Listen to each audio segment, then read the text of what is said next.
مقبوضہ جموں و کشمیر کے عوام اپنے حق خودارادیت کے استعمال کے لیے مصروف عمل ہیں، جس کا وعدہ اقوام متحدہ نے ان سے کر رکھا ہے۔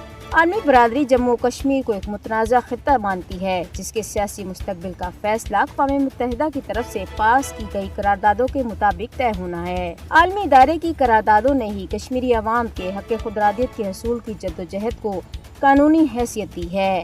اقوام متحدہ کا چارٹر محکوم قوموں کو اپنی آزادی کے لیے جدوجہد کا حق دیتا ہے، اسی لیے کشمیریوں کی تحریک آزادی کو عالمی سطح پر ایک منصفانہ جدوجہد کے طور پر قبول کیا گیا ہے، جبکہ بین الاقوامی قانون بھی کشمیری عوام کو بھارتی غلامی سے آزادی کی جدوجہد کا حق دیتا ہے، لہٰذا ان کی جدوجہد بالکل جائز اور منصفانہ ہے۔ بھارت عرصہ دراز سے فالس فلیگ آپریشنز اور بے بنیاد پروپیگنڈے کے ذریعے کشمیریوں کی جدوجہد آزادی کو دہشت گردی سے جوڑنے کی کوشش کرتا رہا ہے۔ بھارت کو نہیں بھولنا چاہیے کہ اس کے غیر قانونی قبضے کے خلاف کشمیریوں کی جدوجہد عام عوام کے جذبات کی عکاسی کرتی ہے اور اپنے وطن کی آزادی کے لیے جدوجہد کرنے والوں کو دہشت گرد یا ان کی کوشش کو دہشت گردی سے نہیں جوڑا جا سکتا۔ کشمیری بھارت سے اپنا جائز و پیدائشی حق مانگ رہے ہیں۔ مودی کی فسطائی حکومت جبر و تشدد کے ذریعے کشمیریوں کی منصفانہ جدوجہد کو دبا نہیں سکتی۔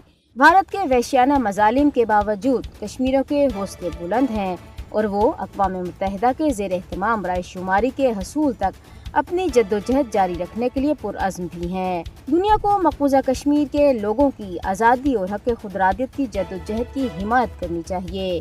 عالمی برادری کو یہ سمجھنا ہوگا کہ تنازع کشمیر کو حل کیے بغیر خطے میں پائیدار امن و ترقی کا خواب ہرگز شرمندہ تعبیر نہیں ہو سکتا۔